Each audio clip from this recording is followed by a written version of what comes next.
I'm R.A. Schwartz along with Rachel Galligan, and welcome to the Winsidr Show, where it's all about the W. The WNBA Finals are set, and we are honored to welcome two-time WNBA champion, two-time NCAA champion, fourth pick of the 2008 draft, Alexis Hornbuckle.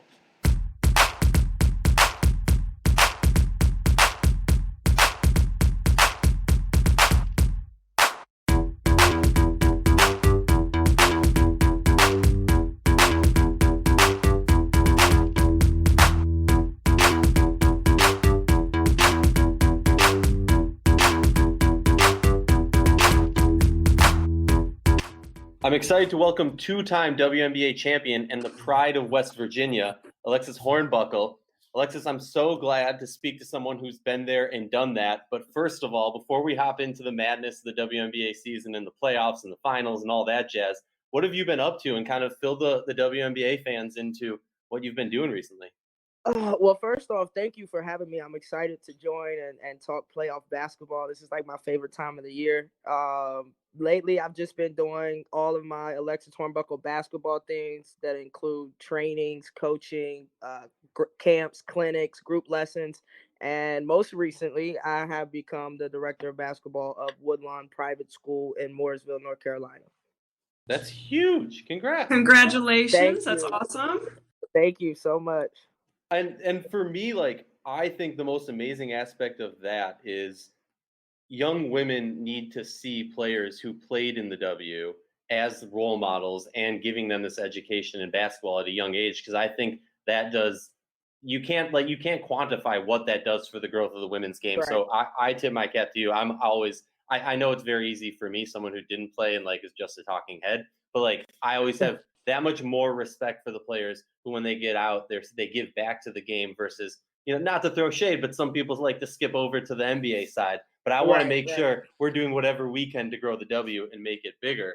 Well, let's hop into this WNBA semifinals. Pretty crazy Game 5 between the Sun and the Aces. What was your reaction to that game? Oh man! First off, I'm glad that I wasn't in the gym for once, so that I could really catch the entire game.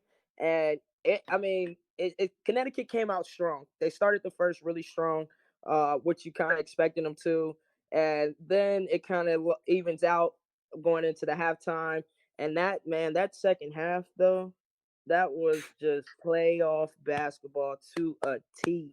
Like, I enjoyed it so much. It was a lot of defense, a lot of stops that, offense sells tickets and wins games, but everybody knows defense wins championships. So the way the Aces were really able to lock that down, in my opinion, was in the second half, getting critical, crucial stops and kind of just not allow easy buckets. You talk about that second half and like, okay, so we're talking about Game 5 of a series between two teams that have just beaten the hell out of each other for 5 games. And Right. we saw, it wasn't necessarily like the most beautiful play. Like, it was like toughness plays and hustle plays and execution. In your mind, especially with Connecticut, they only scored 18 points the entire second half. But, how much did that play a role, in your opinion, with Connecticut down the stretch? Well, Coach Summit used to always tell us at Tennessee, big-time players make big-time plays. And you can't score 18 points in the entire second half when you're on a championship run. That's hats off to the Aces defense on that. But it's also, you offensively, Connecticut is strapped. They have legit scores over there. It just, it didn't come into fruition. And at the end of the day, Aces made the plays that were necessary to lock down and win. For me, looking at that game, it was like, I don't understand how the Sun can't hit any of those wide open threes they were getting.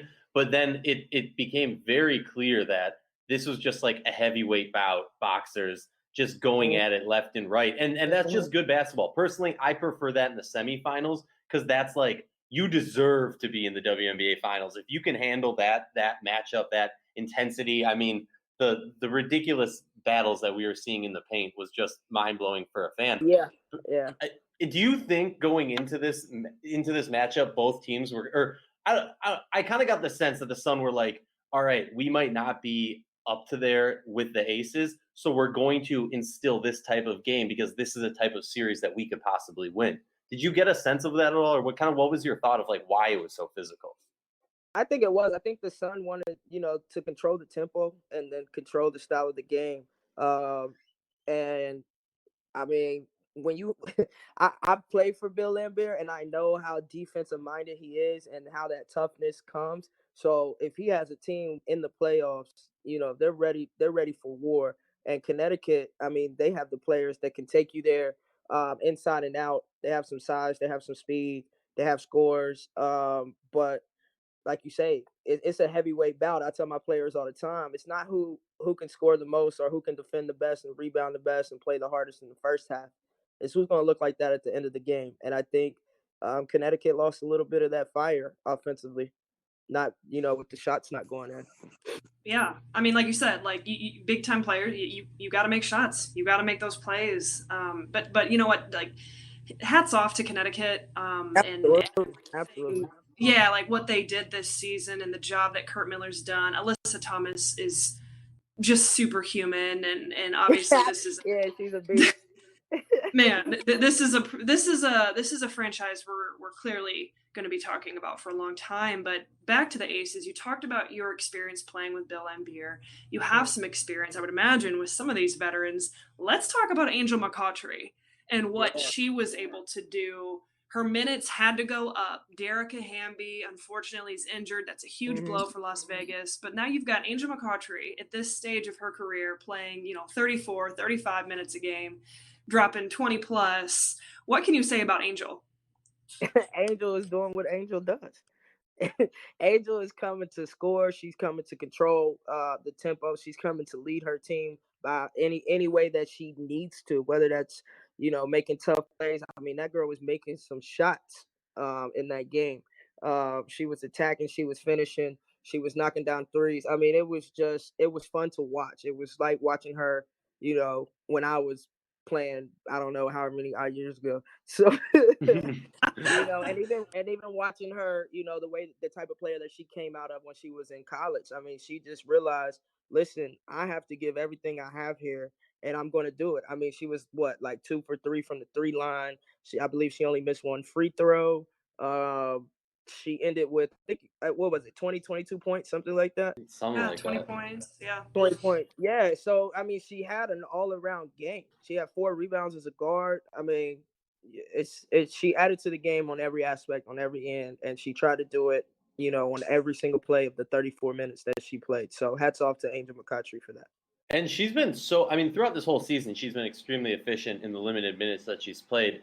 But these playoff games, she has brought me flashbacks to the Simone Augustus, Angel McCaughtry battle that we saw many years ago. Like, I was having like hot flashes going back to that. But talk to me a little bit about your time with Bill Laimbeer and how he as a coach is able to get the best out of his players. In my opinion, Bill, I tell everybody this, Bill was one of my favorite coaches during my entire professional career, because he sees players, he recruits the players that he wants and he feels that can fit his system, that wants to fight for possessions, that mind, giving extra effort or picking up slack for other people, and just making his system built for his players. Like, it's so player personnel friendly, it's kind of hard to fail. And then you take his knowledge and expertise of the game, along with his experience as a player and coach winning championships. I mean, it's a win-win in my opinion. And then, I mean, this wouldn't be obviously WNBA basketball without talking about the MVP, Asia Wilson, who has just set the world on fire with her play. And my God, I don't know how many WNBA, most valuable awards she'll have by the time she's at the end of her career, but I think we can all agree that she's got a chance to have several. She was so good, right? She's been so good. She's still a rookie. I mean, in terms of the WNBA, year and that type of mentality. But I mean, I want to ask you about kind of the finals moving forward. But before that, this is an Aces team that is without Liz Cambage, in my opinion, one of the most dominant players in the world. They're without Kelsey Plum. So you're missing 2 what would be starters. And that really changed the entire makeup of this team. They were dominant all year. They were able to finish as the number 1 overall seed. I feel like the absence of Cam Beige really opened up the lane for Asia, and then you've got a system coach like Bill that's just like give it to our best player and get the hell out of the way. Yep, I mean, what do you Bill. see in terms? That's it. Is it? So I'm on it. Yeah, that's Bill. That's Bill. Like 100%. And so moving forward, when you look at this matchup with Seattle, which we need to get to that, we could talk about that for a long time. But the Aces are obviously, Asia's going to do what Asia does. But where do the Las Vegas Aces get some of this additional scoring? How can they try to steal a couple, hell, potentially even steal this finals from Seattle? I think we all can agree that it's going to be tough, an uphill battle without Derek Hamby. But what are your initial thoughts about this matchup and what they need from Wilson? Well, obviously the Aces are the underdogs going into the series, in my opinion. Like you say, due to their injuries, Asia's she's gonna have to run this tournament. I mean, she's gonna have to average a double-double. It's gonna, and in order for them to really compete and have a chance, she's gonna have to own the boards, the paint. She's gonna have to score 20 plus. But it really is gonna come down to her players knocking down shots, because we know the focus will be on her. That's gonna open up some other things for your guards, for the McCautreys, McBride, D-Rob. So you gotta. She's gonna have to put in a lot of work. I believe that she's gonna have to put the team on her back, and Angel's not gonna, back down either. So that 1-2 combination, if they keep that consistent, I think they stand a great chance. But we know that Seattle Storm they're a great team. Well, that's what I was gonna say. I mean, they're going up against the Seattle Storm, which is, I love this combination because a lot of people haven't really talked about this, but you have Sue Bird, an older vet, with Brianna Stewart, and then you have the pairing on the other side of Asia Wilson and Angel McCautry, an older vet, a younger. I just love these combinations of kind of I don't want to say old WNBA, but older WNBA, young WNBA.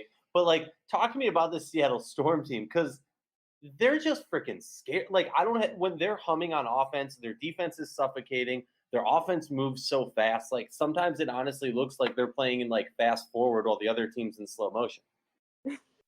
They are definitely on one accord. That's the beauty of watching them. It's like they have literally had this specific team for years.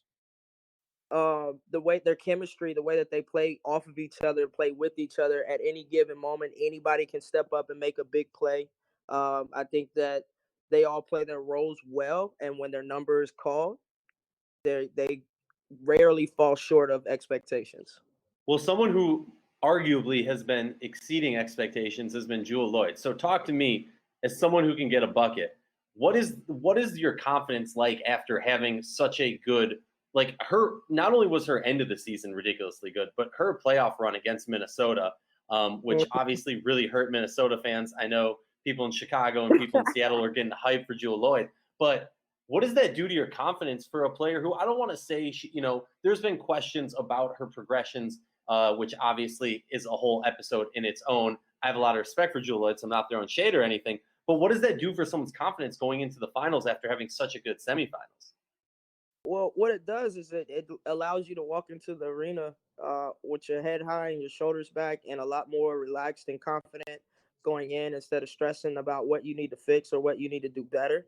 You're really focusing on how do you continue this momentum, this uphill momentum, and build on it, because even though she's been doing a great job, it's going to take more to win a WNBA Finals. Patreon.com/Winsidr to subscribe for our Patreon for exclusive content. And don't forget to hit subscribe on Winsidr Daily, the only podcast dedicated to breaking down every game of the WNBA season. I'm going to call it right now. Jewell Loyd is headed for Finals MVP.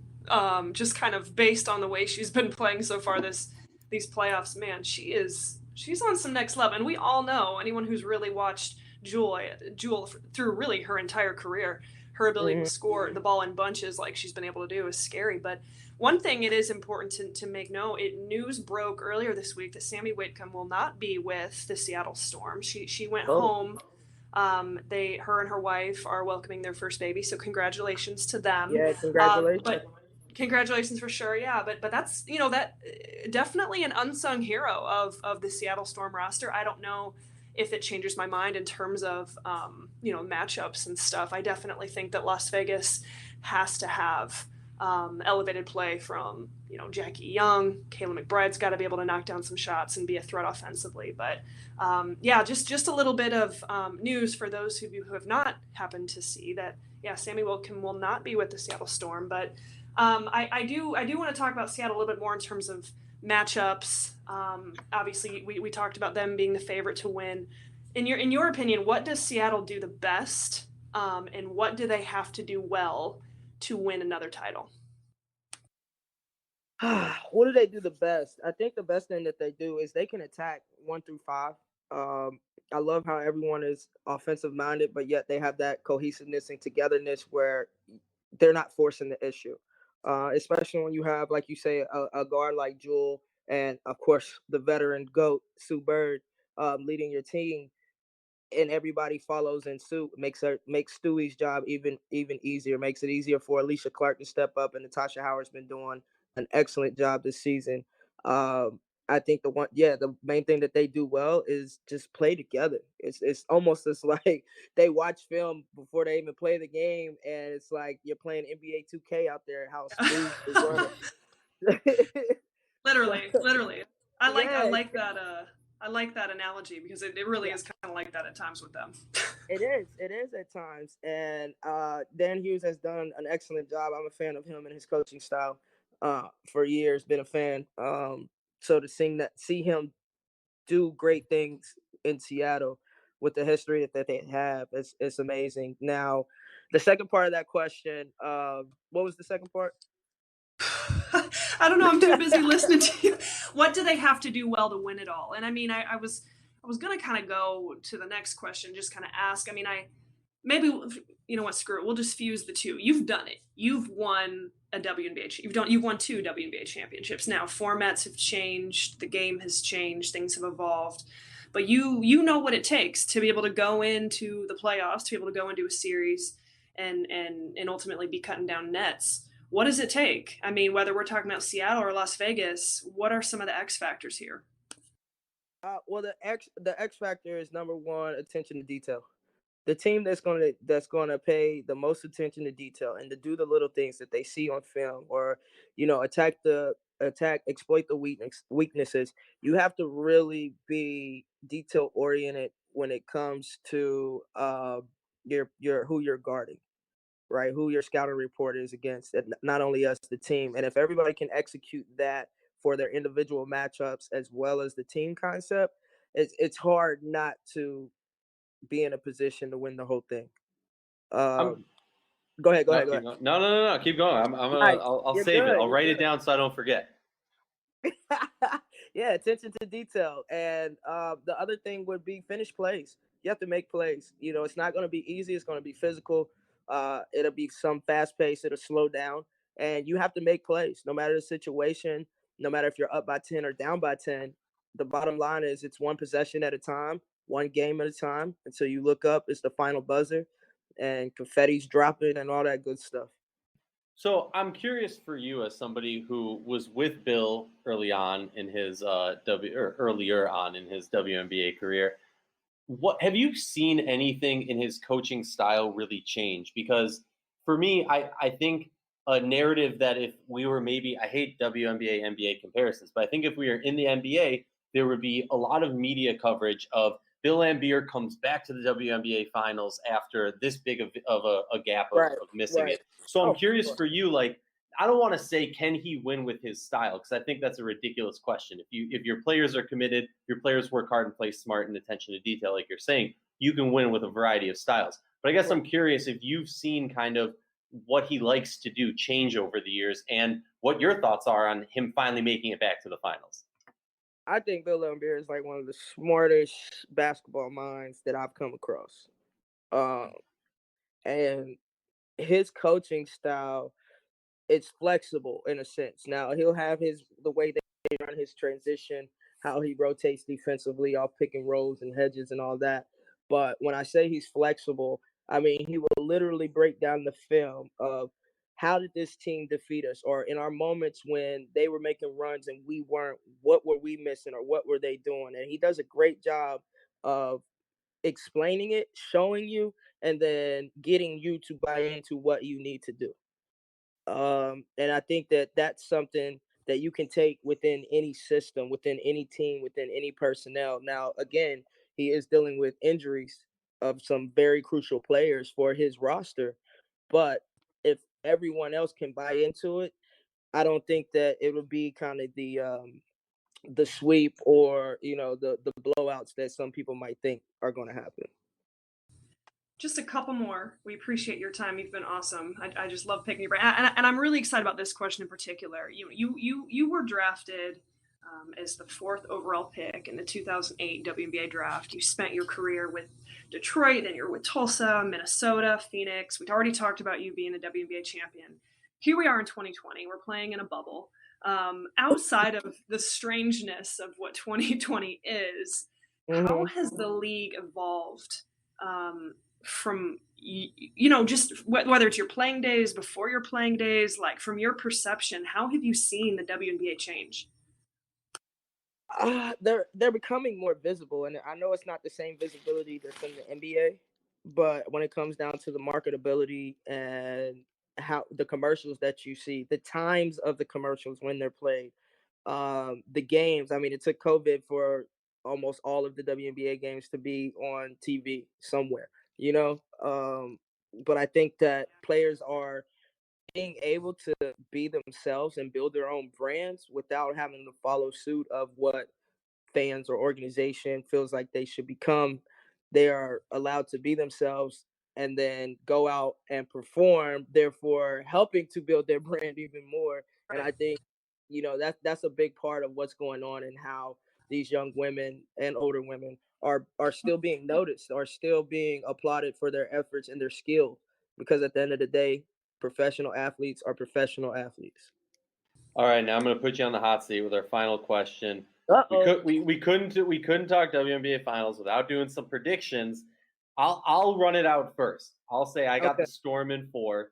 So if anybody wants to shoot at me, whatever, it's my fault. I said Storm at 4. I take all the blame. I'm curious where your head's at, and I also am the type of person who tomorrow morning I could hear an interview and be like, you know what, Asia Wilson looks really confident. I'm switching it to Aces in 5. But right now I'm at Storm at 4. Storm in 4. I think it's definitely going to go to 5 games for sure. Who do I have coming out on top? If we're just talking about the bench, and I just think Seattle has a little more depth right now, even though the Aces, their bench, they do a great job when they come off. But as a whole, the Storm aren't really facing that same uphill battle that the Aces are. So I have Storm in 5. And I pray Angel McCarthy is not listening to this. That's the homie. But it's just that y'all are, you're up against some stuff. You'll come back later because she'll hear this and then drop 50 in a game, and then it'll have to change everything. Nah, and then I'll say y'all welcome, Aces. There you go. Billboard material. Rachel, who you got? I hate this because I hate agreeing with you. I really do. I think I'm gonna go. I think Aces will be able to steal 1.